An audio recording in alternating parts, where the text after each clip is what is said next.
ನನ್ನ ಹೆಸರು ನಂದಿನಿ ಶೇಟ್ ಅಂತ. ಶ್ರೀ ಕ್ಷೇತ್ರ ಧರ್ಮಸ್ಥಳ ಗ್ರಾಮಾಭಿವೃದ್ಧಿ ಯೋಜನೆಯ ಯೋಜನಾಧಿಕಾರಿ ಮೈಸೂರು ತಾಲೂಕು. ನಮ್ಮಲ್ಲಿ ಇವತ್ತು ಉದಯಗಿರಿ ಒಂದು ವಲಯದ ಸಾಧನಾ ಸಮಾವೇಶವನ್ನ ನಾವು ಇಲ್ಲಿ ಇವತ್ತು ಹಮ್ಮಿಕೊಂಡಿದ್ರು. ಈ ಒಂದು ಕಾರ್ಯಕ್ರಮಕ್ಕೆ ನಮ್ಮ ಎಲ್ಲ ಈ ಭಾಗದ ಕಾರ್ಪೊರೇಟರ್ಗಳು ಉಪಸ್ಥಿತರಿದ್ದು ನಮ್ಮ ಈ ಕಾರ್ಯಕ್ರಮವನ್ನ ಯಶಸ್ವಿಯಾಗಿ ನಡೆಸಿಕೊಟ್ಟಿದ್ದಾರೆ. ನಮ್ಮ ಈ ಒಂದು ಕಾರ್ಯಕ್ರಮ ಶ್ರೀ ಕ್ಷೇತ್ರ ಧರ್ಮಸ್ಥಳ ಗ್ರಾಮಾಭಿವೃದ್ಧಿ ಯೋಜನೆ ಸ್ವಸಹಾಯ ಸಂಘಗಳ ಮೂಲಕ ಸ್ವಾವಲಂಬನೆಯ ಬದುಕನ್ನ ಎಲ್ಲಾ ಮಹಿಳೆಯರಲ್ಲಿ ಕಟ್ಟಿಸಬೇಕು, ಅವರಿಗೆ ಜ್ಞಾನವನ್ನ ಕೊಡಬೇಕು ಅನ್ನೋ ಒಂದು ಉದ್ದೇಶಕ್ಕಾಗಿ, ಹಾಗೂ ಎಲ್ಲಾ ಮಹಿಳೆಯರಿಗೂ ಕೂಡ ಅವರ ಕೌಟುಂಬಿಕ ಅಭಿವೃದ್ಧಿಯನ್ನ ಅವ್ರು ಯಾವ ರೀತಿ ಮಾಡ್ಕೊಳ್ಬೇಕು, ಸಾಲವನ್ನ ಯಾವ ರೀತಿ ಉಪಯೋಗಿಸ್ಕೊಳ್ಬೇಕು, ಅವರ ಕುಟುಂಬವನ್ನ ಅದರೊಟ್ಟಿಗೆ ಸ್ವ ಉದ್ಯೋಗದ ಮೂಲಕ ಯಾವ ರೀತಿ ಬಳಸಬೇಕು ಅನ್ನೋ ಒಂದು ಉದ್ದೇಶಕ್ಕಾಗಿ ನಾವು ಯೋಜನೆಯ ಸಂಘಗಳನ್ನ ನಡೆಸ್ತಾ ಇದ್ದೇವೆ. ಇದರಲ್ಲಿ ಎಲ್ಲ ನಿರ್ಗತಿಕರಿರ್ಬಹುದು, ಸಬಲೆಯವರಿರ್ಬಹುದು, ಹಾಗೂ ಅಂಗವಿಕಲರು, ಇವರನ್ನೆಲ್ಲವನ್ನು ನಾವು ಒಟ್ಟು ಸೇರಿಸಿಕೊಂಡು ಇವರ ಒಂದು ಅಭಿವೃದ್ಧಿಗಾಗಿ ಶ್ರೀ ಕ್ಷೇತ್ರ ಧರ್ಮಸ್ಥಳ ಕೆಲಸ ಮಾಡ್ತಾ ಇದೆ. ಸೊ ಈ ಮೂಲಕ ಇವತ್ತು ಒಂದು ಸಾಧನಾ ಸಮಾವೇಶವನ್ನ ನಾವು ಈ ಭಾಗದಲ್ಲಿ ಹಮ್ಮಿಕೊಂಡಿದ್ದು, ಇಲ್ಲಿಯ ಎಲ್ಲ ಕಾರ್ಪೊರೇಟರ್ಗಳು ಕೂಡ, ಮೇಯರ್ ಬಂದು ಉಪ ಮೇಯರ್ ಕೂಡ ಉಪಸ್ಥಿತರಿದ್ದು, ನಮ್ಮ ಎಲ್ಲ ಕಾರ್ಪೊರೇಟರ್ ಎಲ್ಲ ವಿಭಾಗದವರು ಕೂಡ ಉಪಸ್ಥಿತರಿದ್ದು ತುಂಬಾ ಅತ್ಯುತ್ತಮವಾಗಿ ಯಶಸ್ವಿಯಾಗಿ ಕಾರ್ಯಕ್ರಮವನ್ನು ನಡೆಸಿಕೊಟ್ಟಿದ್ದಾರೆ. ಈ ಭಾಗದ ಎಲ್ಲ ಕಾರ್ಪೊರೇಟರಿಗೂ, ಉಪ ಮೇಯರ್, ಮೇಯರ್ ಎಲ್ಲರಿಗೂ ಕೂಡ ನಾನು ಮತ್ತೊಮ್ಮೆ ಧನ್ಯವಾದವನ್ನು ಸಲ್ಲಿಸ್ತಾ ಇದ್ದೇನೆ. ಇಲ್ಲಿ 12 ವರ್ಷದಿಂದ ಗ್ರಾಮಾಭಿವೃದ್ಧಿ ಯೋಜನೆ ಪ್ರಾರಂಭವಾಗಿದೆ ಮೈಸೂರು ತಾಲೂಕಿನಲ್ಲಿ.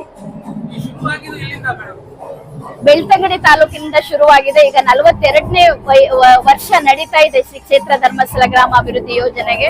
ಸೊ ಅಲ್ಲಿಂದ ಬಂದಿರುವಂತ ಈ ಒಂದು ಯೋಜನೆ ಕರ್ನಾಟಕ ರಾಜ್ಯದ 30 ಜಿಲ್ಲೆಯಲ್ಲೂ ಕೂಡ ಈ ಯೋಜನೆ ಹಮ್ಮಿಕೊಂಡಿದೆ. ಸುಮಾರು 42 ಲಕ್ಷ ಸ್ವಸಹಾಯ ಸಂಘಗಳನ್ನ ನಾವು ಶ್ರೀ ಕ್ಷೇತ್ರ ಧರ್ಮಸ್ಥಳ ಗ್ರಾಮಾಭಿವೃದ್ಧಿ ಯೋಜನೆ ಮೂಲಕ ಕರ್ನಾಟಕ ರಾಜ್ಯದಲ್ಲಿ ಮಾಡ್ತಾ ಇದ್ದೇವೆ. ಈ ಪ್ರೋಗ್ರಾಮ್ ಮತ್ತೆ ಎಲ್ಲಾ ವಿಭಾಗಗಳಲ್ಲೂ ಕೂಡ ನಾವು ಮೈಸೂರನ್ನ ಸುಮಾರು 9 ವಲಯಗಳನ್ನಾಗಿ ವಿಂಗಡಣೆ ಮಾಡಿ 9 ವಲಯಗಳಲ್ಲೂ ಕೂಡ ಈ ಕಾರ್ಯಕ್ರಮಗಳನ್ನ ನಾವು ಮಾಡ್ತಾ ಇದ್ದೇವೆ. ये संघे में और क्या कहते हैं, इंटरेस्ट कम है. सब संघे से भी 1 लाख रुपए को 7,000 रुपए इंटरेस्ट है. को यहाँ इधर बहुत सारे मुसलमान है, 90% मुसलमान संघे में ही सो क्या तो सहूलत बहुत अच्छी है करके उनको अच्छा मालूम हो गया है कि इसमें क्या क्या सहूलत मिल रही है उनको करके, वो वास्ते में बहुत सारे हैं.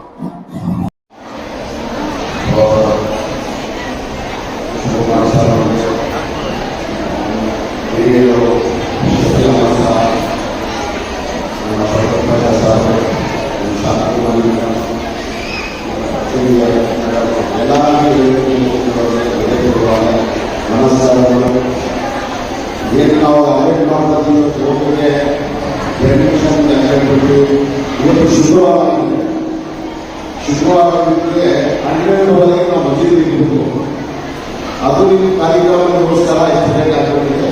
ಅದಕ್ಕೋಸ್ಕರ ಏನು ತಪ್ಪಿಟ್ಟು ಮಾಡಿ ಅವ್ರಿಗೆ ಕೊಡ್ತಾ ಇದ್ದೀವಿ ಅಂತ ನಿಮಗೆ ಬೆಂಬಲ ಮಾಡೋದು ನಾವು ಶುಕ್ರವಾರ ನಾವು ಎಲ್ಲ ಮಹಿಳೆಯರು ಹೋಗ್ಬೇಕು, ಅವರು ಶುಕ್ರವಾರ ಮಾಹಿತಿ ಮಾಡಬೇಕು. ಹೇಗೆ ಕೂತಿದ್ದಾರೆ ಅಂದರೆ ಅವ್ರು ಒಂದು ಕಾರ್ಯಕರ್ತರಿಗೆ ಬರಬೇಕು, ಕೂತ್ಕೋಬೇಕಂತ ಕೂತ್ಕೊಂಡಿದೆ. ಇವರು ಒಳ್ಳೆ ಕಡೆ ಇದಾಗಿದೆ. ಏನು ಧರ್ಮಸ್ಥಳ ಸಂಘಕ್ಕೆ 2ನೇ ಸಾರಿಗೆ ಸಂಪತ್ತು ಸಂಪಾದಿತ ಆಯಾಸವನ್ನು ಈ ತೆರೆಗೆ ಉಳಿಸಿ ಜನಸಾಮಾನ್ಯರಿಗೆ ಅವಶ್ಯಕತೆಗಳಿಗೆ ಪೂರಕವಾದ ನೆಮ್ಮದಿ ಜೀವನ ನಡೆಸಲು ಪ್ರಾಮಾಣಿಕ ಪ್ರಯತ್ನ ಮಾಡುವ ಪರಮಪೂಜ್ಯ ಕಾಮೂರು ಹಾಗೂ ಮಾತೃಶ್ರೀ ಅಮ್ಮನವರ ತಪಾಸಣೆಯನ್ನು ಬೆಳೆಸ ವೇದಿಕೆಯಲ್ಲಿರುವ ಎಲ್ಲ ಗಣ್ಯರಿಗೆ ವಂದಿಸುತ್ತಾ ಗಾಯತ್ರಿ ವಲಯದ ವರದಿಯನ್ನು ವಂದಿಸಲು ಸೂಚಿಸುತ್ತೇನೆ.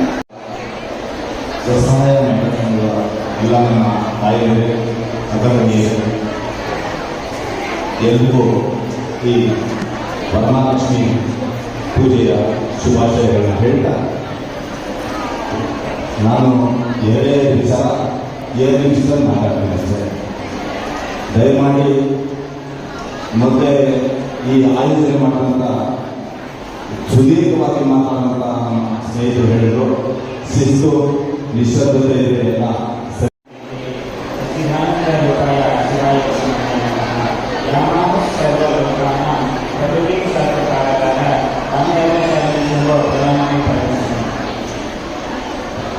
ಈಗಿನ ಸಾಧನ ಸಮಾವೇಶ ಹಾಗೂ ಶ್ರೀ ಕ್ಷೇತ್ರ ಧರ್ಮಸ್ಥಳ ಗ್ರಾಮಾಭಿವೃದ್ಧಿ ಯೋಜನೆಗೆ ಈ ಕಾರ್ಯಕ್ರಮದ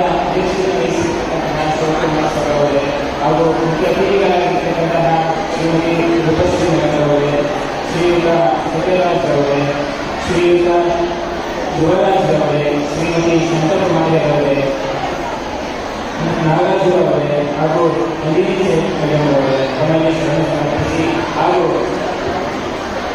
ವೇದಿಕೆಯ ಮುಂಭಾಗದಲ್ಲಿರ್ತಕ್ಕಂತಹ ಎಲ್ಲ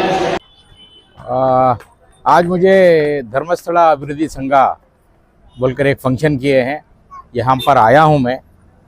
लेकिन मैं ये देख रहा हूँ कि तकरीबन 90% जो है हमारे मुसलमान बहनें यहाँ पर मौजूद हैं।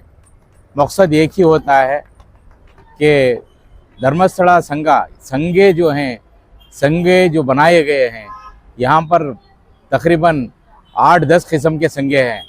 इन 8-10 किस्म के संघों से मुझे अभी पता चला कि सिर्फ ये जो संघा चल रहा है, जिसे धर्मस्थला के नाम से दिया जा रहा है, जिसे हमारे डॉक्टर वीरेंद्र हेगड़े जो हैं उनकी सरपरस्ती में संघा चल रहा है। ये एक मैसूर ताल्लुक में तकरीबन 5,000 संघे हैं। इसी तरह जो 8-10 संघे जो चल रहे हैं, अगर उसका हिसाब लगाया जाए तो मैं समझता हूँ तकरीबन 1 लाख से ज़ायद जो है मैसूर ताल्लुक में जो है इसके मेंबर्स और इसे संघे में जुड़े हुए हैं। इसका मकसद जो है उनको आसानी के साथ खर्चाजात का मिलना, जैसे बैंकों में श्योरिटीज़ के वगैरह देकर जो संघे दे जाते हैं, उसकी बजाय वहाँ जो है एक 20 औरतों का एक ग्रुप बनाया जाता है। उनमें जो है उन्हीं आपस की श्योरिटी में जो है इनको ये 10,000 से 50,000, 1 लाख, 2 लाख तक भी जो है ये पैसा उनको दिया जाता है और किस्तों में जो है बाकायदा उसको वसूल किया जाता है, जिसके ऊपर शायद 1 लाख को 7,000 यानी 7% सर्विस चार्ज, जिनका जो इंटरेस्ट बोलते हैं, ये सर्विस चार्ज बोलते हैं, क्या बोलते हैं, उसे लगाया जाता है। वो उन पैसों से जो है वो अपने बच्चों को स्कूलों की फ़ीस बनने का रहंदे, या किसी बीमारी का ये रहंदे, या अपने शोहर के छोटे मोटे कामों काज में लगे हुए जो हैं उनके लिए बढ़वान के लिए है ये इस्तेमाल होते हैं। और जो ये मालूम हुआ है कि इसका जो इनकम पहुंचता है, उस इनकम में जो है गरीब गुरबा को पेंशन दी जाती है और लंगड़े लोगों को गाड़ियाँ वगैरह दी जाते हैं, और जो है बहुत कमज़ोर जो हैं उनके घर बना कर देते हैं। ये सब सर्विसेज उसके साथ में है। सर, उलमा बहुत मना करते हैं कि ऐसी क्या ज़रूरत आप पड़ती है कि यहाँ पर आकर ये संघा लेते हैं? ये बिल्कुल सही, उलमा जो कहते हैं वो बिल्कुल सही है। पैसा जो है संघों में बैठकर वहाँ पर जो गैर गलत जो चीज़ें चल रहे हैं, जो सुनने में आ रहा है, उसके तहत इसका मना करना और बहुत अहम और ज़रूरी है। लेकिन ये लोगों की मजबूरी है, दूसरा कोई रास्ता नहीं। जब तक इसे कुछ अल्टरनेटिव बनाया नहीं जाता, जब तक इन औरतों को संघे में जो फ़ायदे हैं उसको जो है हमारे ऑर्गेनाइजेशंस के ज़रिए से इनको उसकी सहूलत बनाकर दी नहीं जाती, तब तक इन संघों को खड़ाना उतना आसान नहीं है। सर, अल-बदर मस्जिद के पास उलमा का एक जोड़ रखा गया था, वहाँ पर यही बात होगी ना सर? बात हुई है और काम चल रहा है, ज़ोरों पर काम चल रहा है। और मैं अगर अब बता दूं तो मेरा एक छोटा ऑर्गेनाइजेशन अजीज सेठ बीडी वर्कर्स वेलफेयर ट्रस्ट, उसके ज़रिए से पिछले हफ्ते ही मैंने तकरीबन 15 जो ठेले ढकलने वाले, आलू का प्याज का व्यापार करने वाले, टाइस बेचने वाले, तरकारी बेचने वालों को जो है हमने फ्री गाड़ियाँ देकर उसके साथ में 5-5 हज़ार रुपये अजीज सेठ बीडी वर्कर्स वेलफेयर ट्रस्ट, जिसके सदर हमारे जनाब तनवीर सेठ साहब हैं, उनकी इजाज़त के साथ हमें 15 लोगों को दिए हैं, जिस पर कोई किस्म का इंटरेस्ट नहीं है या सर्विस चार्ज भी नहीं है। सिर्फ डेली 50 रुपये के ज़रिए से उन्हें बनना है और 100 दिन पूरे होने के बाद में जो है हर महीना जो है 2-4-5 लोगों की ज़रूरत है, ऐसा हम फैलाते हैं। हम उनको जब बुलाते हैं तो इन लोगों को सब समझा बुझा कर जो है ये सब अवॉइड करने की कोशिश तो हम लोग कर रहे हैं। इंशाअल्लाह काम एक जगह नहीं, हर जगह, हर मोहल्ले में, हर गली में ये काम शुरू होना चाहिए, तभी इसकी कामयाबी होगी। शुरुआत आपके वार्ड से शुरू होकर है ऑलरेडी। सर्वे किया गया है। सर्वे के तहत 15 लोगों को 5-5 हज़ार से 70-5 हज़ार रुपये जो है 15 आदमी को ऑलरेडी कल दे चुके हैं और डेली 50 रुपये वापस, सर्विस चार्ज भी नहीं है, इंटरेस्ट भी नहीं है।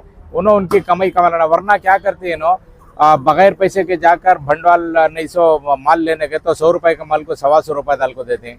नहीं रहा तो 5000 रुपये लोन लिया तो 500 रुपये 1000 रुपये इंटरेस्ट कर काट लेते हैं। इन चीज़ों से बचते हैं। ये काम हम शुरू करके हैं। सर कारपोरेशन में ऐसी स्कीमें बहुत हैं, आप लेके आके दे रहे हैं सर? कारपोरेशन के जितने भी स्कीम्स हैं, जैसे टेलरिंग मशीन्स जो सर्टिफिकेट्स हासिल किए हैं उनको 100 की तादाद में टेलरिंग मशीन्स दिए गए हैं। बच्चों को लैपटॉप्स, कई लैपटॉप्स दिलाए गए हैं। ऑटो ड्राइवरों को ऑटोज जो इशू हो रहे हैं तकरीबन 10 से 15 ऑटो दिलाए गए हैं। और गैस सिलेंडर्स, 100 के गैस सिलेंडर्स दिलाए गए हैं। और स्कॉलरशिप के ज़रिए से जो करना है उनको स्कॉलरशिप दिलाए गए हैं।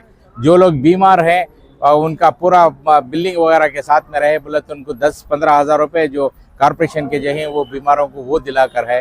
कॉरपोरेशन के जो भी सहूलियात हैं पूरे भी जो हमारे वार्ड में, मेरे घर के पास जो ऑफिस मैंने एक सर्विस सेंटर बनाया है वहाँ से ये काम खुलकर चल रहा है और मेरे पूरे वार्ड के साथियाँ मेरा सपोर्ट कर रहे हैं। हमारे चैनल की शुभकामनाएं आपके साथ हैं। बात करने के लिए धन्यवाद। शुक्रिया।